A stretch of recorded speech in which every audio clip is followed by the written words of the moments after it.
Ya está con Terrible. nosotros nuestra primera invitada, la doctora Mariana Yepes. Ella fue fiscal de la Nación, a quien saludamos y con quien vamos a conversar de algunos temas que tienen relación con las reformas al COVID, entre otros. Buenos días, doctora. Un gusto saludarla. Lo saluda Carlos de Tomaso. Quería saber su primera impresión del proyecto como tal, porque no todo el proyecto era malo. Finalmente se metieron algunas cosas que son completamente insostenibles, pero quisiera arrancar, doctora, preguntándole, con su experiencia en materia penal, habiendo sido fiscal, ¿esto de reforzar o elevar las penas de algunos delitos tiene algún efecto en la sociedad?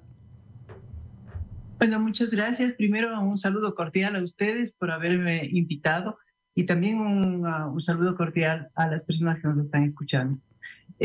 Realmente el proyecto de reformas al Código Integral Penal ha motivado muchísimas inquietudes, ¿no? Y entre ellas aquella que usted menciona, que es la del incremento de las penas. Hay delitos que sí se merecen incrementarlas, pero otros no son la solución, no es la solución el incremento de las penas. Hay políticas sociales, políticas económicas, políticas educativas que debe asumir el Estado para terminar con la delincuencia. Luego, la ley y la justicia no son el único camino para acabar con los delitos, para acabar con la delincuencia. En lo que se refiere al incremento de las penas, precisamente, yo tengo una observación. Esto es lo que está solicitando el presidente de la República en el momento que presenta como una pregunta en la consulta. Y esa es una pregunta aprobada. Entonces deberíamos esperar que resuelva la consulta del pueblo ecuatoriano para pensar también en que se reforme el Código Orgánico Integral Penal. Porque ¿para qué hacer doble trabajo? Ahora reformar el código y después viene la consulta. A lo mejor la consulta nos dice que no. Y entonces, ¿para qué ahora estamos como quien dice, pasando el tiempo reformando una norma del Código Integral Penal incrementando una pena? Esperemos la consulta. Y no solamente en este tema, sino también en otros temas. Correcto, doctora, así es. Entiendo que el presidente lo que quiso es tener varias vías para llegar al mismo objetivo y ahorita se han como encontrado al mismo tiempo. Uno de los temas discutidos, doctora, es el querer modificar o agregar causales al recurso de revisión. Para mí igual de graves la número 4 y la número 5 por la subjetividad. ¿Cuál es su opinión, doctora? Sí, pero antes de llegar a eso, que es un tema muy importante, yo quisiera decir que el incremento de las penas no es suficiente, sino que debe haber, pensemos que incrementamos las penas, que declaramos la imprescriptibilidad, porque ese es otro tema, ¿no? Todo tiene que estar conjunto, es un círculo. ¿Y qué decimos con el enjuiciamiento en ausencia? Entonces, si declaramos incrementadas las penas, si existe la imprescriptibilidad de estos mismos delitos cuyas penas se quieren incrementar. Pero ¿qué hacemos si la persona está prófuga? Entonces tiene que complementarse con el juzgamiento en ausencia, es el tema. Pero el otro, yo creo que usted tiene la razón, porque no solamente es la causal quinta del artículo que pretende modificar el recurso de revisión en su totalidad, ¿no? Porque no solamente es incrementar una causal, sino que está cambiando el espíritu mismo, el objetivo que tiene el recurso de revisión. Y la causal cuarta que usted menciona no solamente es subjetiva, yo creo que le modifica todo el sistema de la revisión. Si se comprueba que los hechos que fundamentan la sentencia fueron establecidos mediante vicios de procedimiento, insubsanables o graves violaciones al debido proceso. Una de las características del recurso de casación, no de revisión, es precisamente los errores de derecho. Y entre los errores de derecho está lo del procedimiento y la violación al debido proceso. Existen varias, innumerables resoluciones de la Corte Constitucional que mencionan este tema y porque también la norma así lo dice. Son violaciones de derecho, que hay que revisar únicamente la sentencia. Con esto nos estaría permitiendo que se revise absolutamente todo. Bueno, pero viola totalmente, no hay que profundizar en el tema, pero viola totalmente el sentido de lo que es el recurso de casación. ¿Y qué es el recurso de revisión? Y confunde con el de casación. Pero qué decir del numeral quinto, que es el que también nos ha convocado a muchísimas discusiones, a opiniones diferentes. Yo creo que tiene una dedicatoria, ¿no? Es la aplicación no solamente de la sentencia de la Corte, una sentencia de la Corte Interamericana, sino también, o de las Naciones Unidas, sino también de los comités de derechos humanos. Eso pues, es inconcebible que se pueda aceptar para modificar una sentencia que ya está ejecutoriada, que pasó a autoridad de cosa juzgada y que debemos respetarla a ciegas, porque ya concluyó, precluyó absolutamente todo, a menos de que se hubieran violentado derechos, y para eso existe la Corte Constitucional, porque aún habiendo una sentencia aprobada en recurso de una sentencia que ha sido motivo de recurso de revisión, se puede muy bien presentar una acción ante la Corte Constitucional por violación de derechos. Doctora Mariana Yepes, muy buenos días. Alfonso Harp la saluda. Un gusto conversar con usted.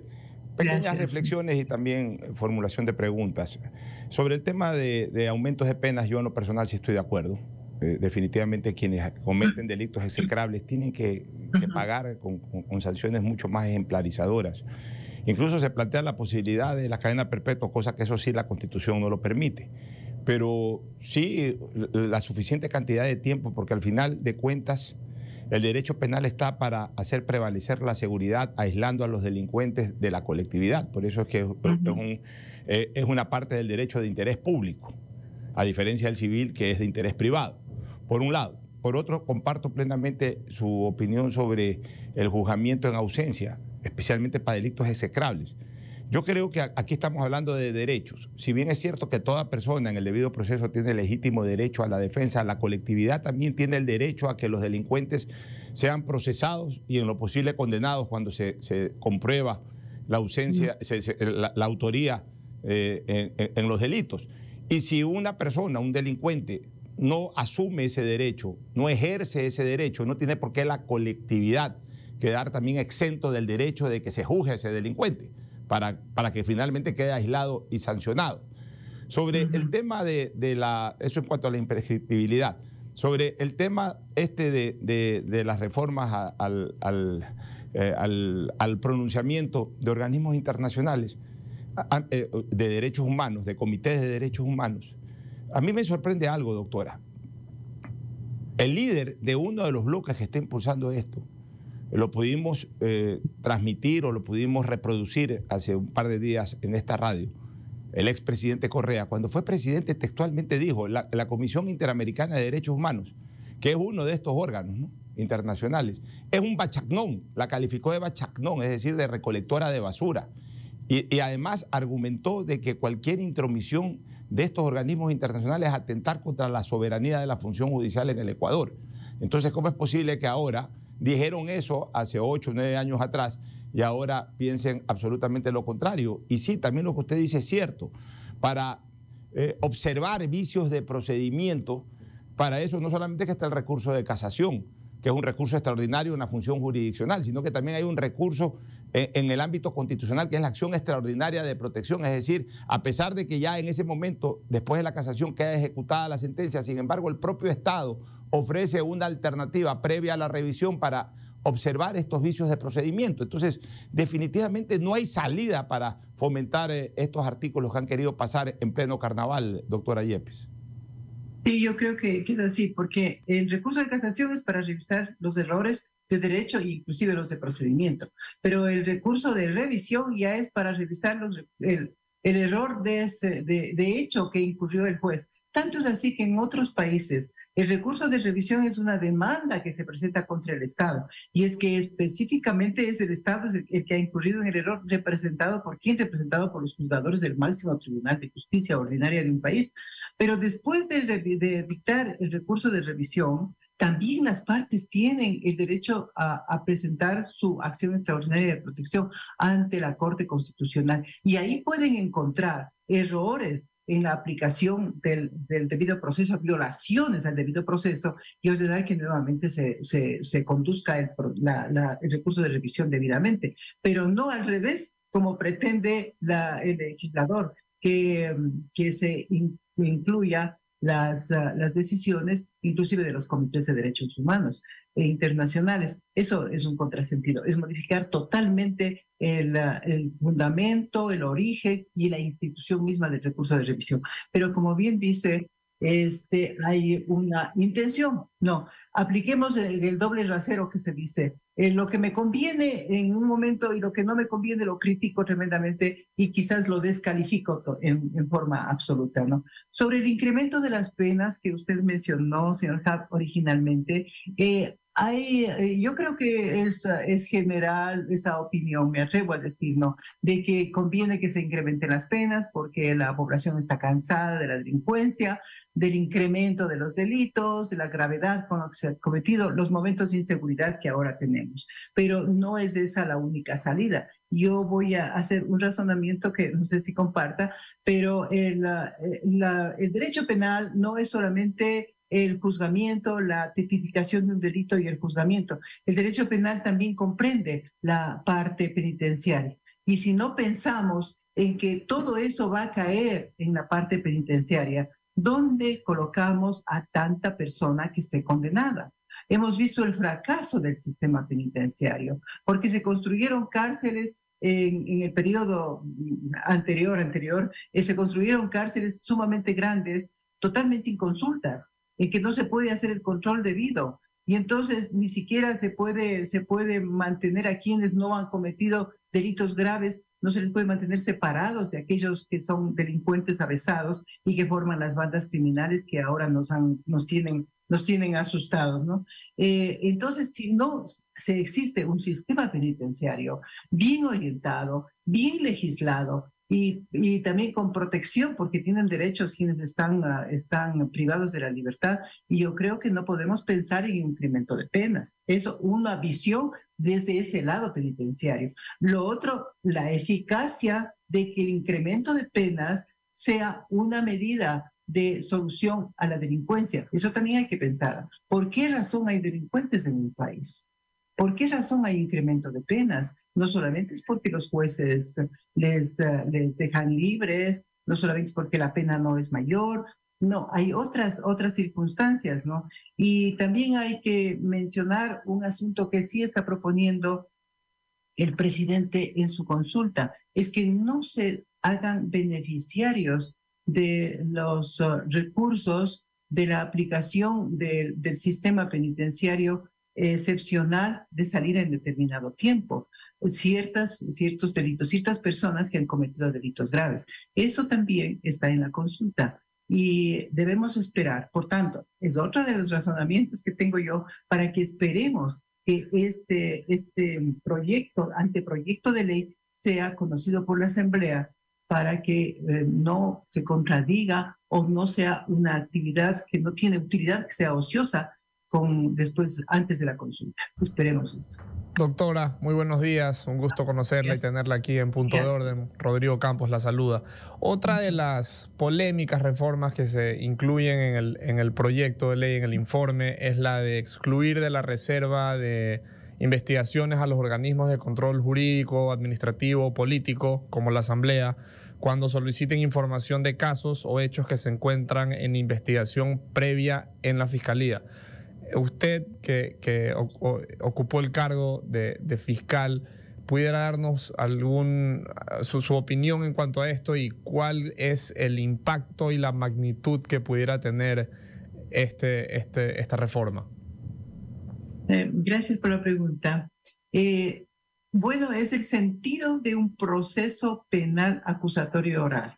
Porque no olvidemos que el fiscal en este nuevo sistema que se puso en vigencia en el año 2000 y que yo tuve el honor de ponerlo en vigencia y de estudiar el proyecto, el fiscal es eminentemente una autoridad del Estado investigadora. Y las técnicas de la investigación en la parte previa al proceso, que es esta la investigación previa y antes llamada indagación previa, está cubierta de una serie de tácticas, de estrategias para lograr la investigación.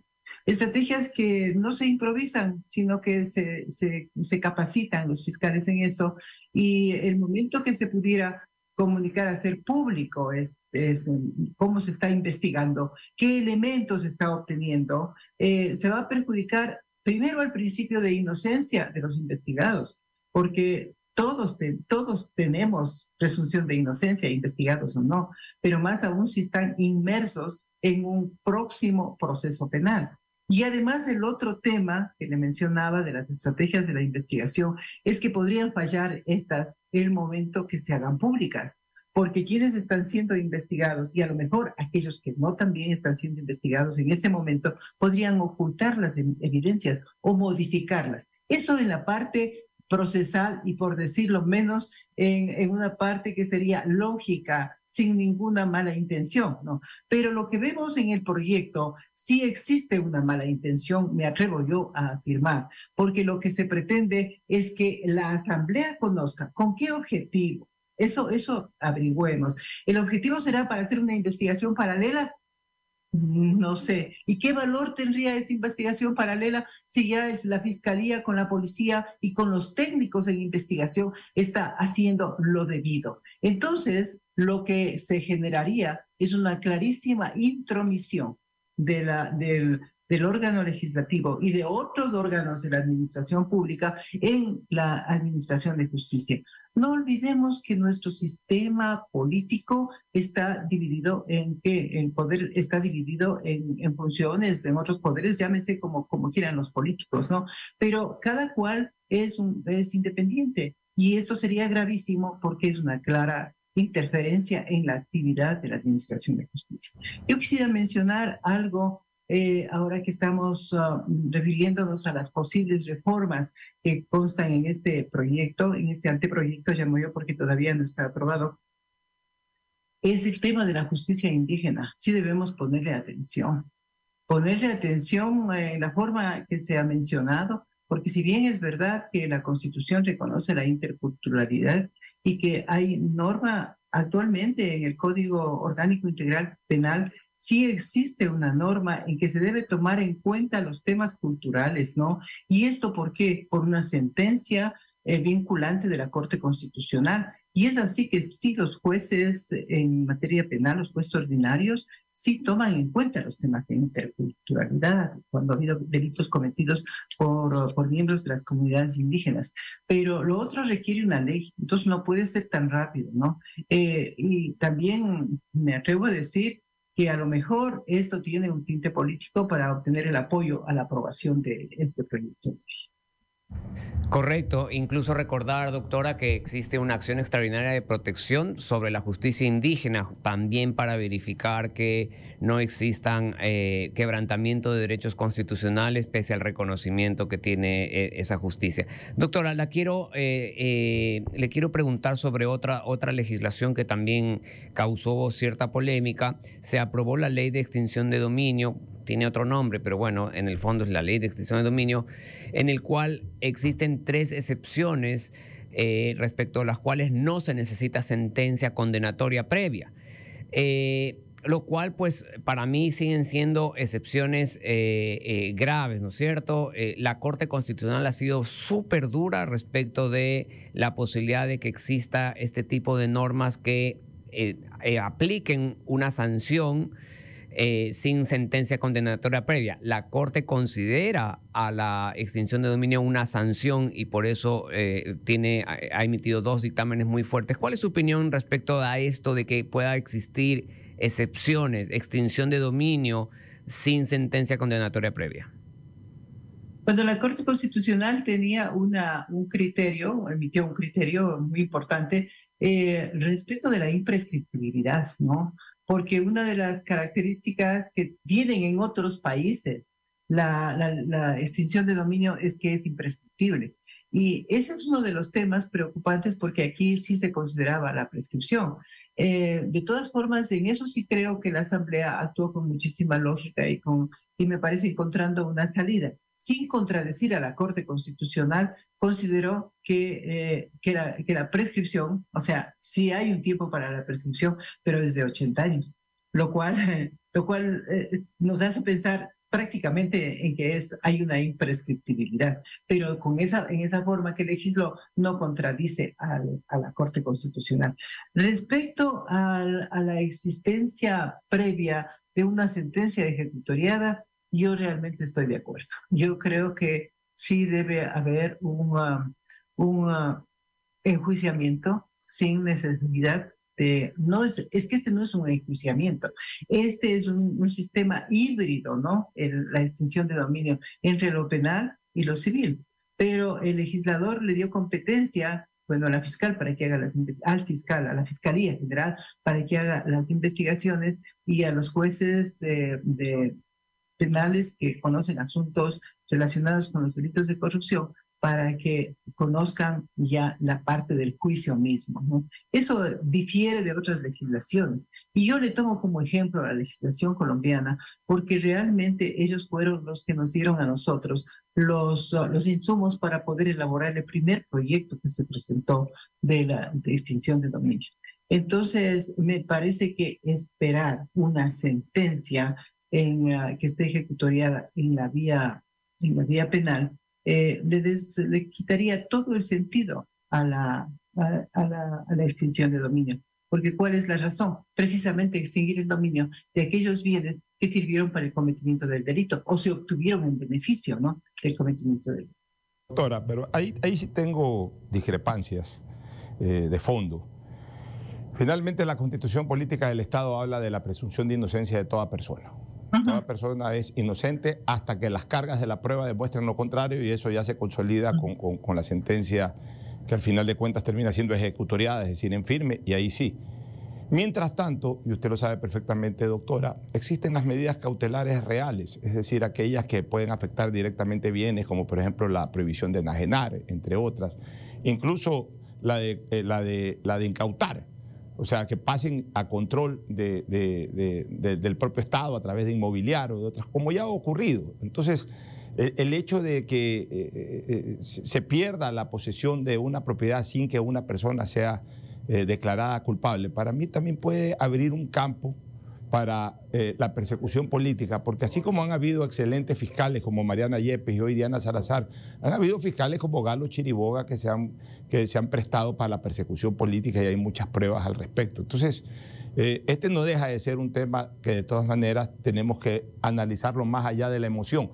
Como nos contaba Carlos de Tomaso, uno de sus grandes socios y maestros, el doctor Héctor Romero, alguna vez dijo, legisla pensando en un siempre, ¿no? No solo en el hoy, sino en el mañana. No solo en el hoy, sino en el mañana, es decir, en un siempre, no solamente en lo que hoy vivimos, sino en lo que podemos vivir mañana. Finalmente, de mi parte, doctora, ¿usted nos puede dar un resumen, en cambio, de las normas positivas de estas reformas al Código Orgánico Integral Penal? Porque hemos analizado en lo que discrepamos de manera general, pero ahí en ese proyecto también hay cosas buenas. Usted lo ha leído. ¿Qué cree que definitivamente tiene que consolidarse? Bueno, en realidad lo he leído todo, porque me ha dado curiosidad y ha sido un tema interesante, ¿no? Pero uno de los temas positivos que no se ha ahondado es el recurso del doble conforme. Este recurso ya fue conocido, no digamos conocido, sentado las bases por la Corte Interamericana, luego la Corte Constitucional ha emitido algunas resoluciones y la Corte Nacional recogió todos esos criterios y elaboró una decisión. No olvidemos que la Corte Nacional tiene funciones legislativas para interpretar aquellas oscuridades y esto se incorpora al texto de la ley cuando se convierte en una jurisprudencia, en una decisión de esa naturaleza como la de doble conforme. La Corte elaboró inclusive un proyecto, dio las pautas para la aplicación de este recurso de doble conforme y elaboró un proyecto de ley. Ese proyecto de ley está recogido íntegramente por este proyecto modificatorio del Código Orgánico Integral Penal. Yo creo que eso sí es positivo, me parece a mí que es positivo.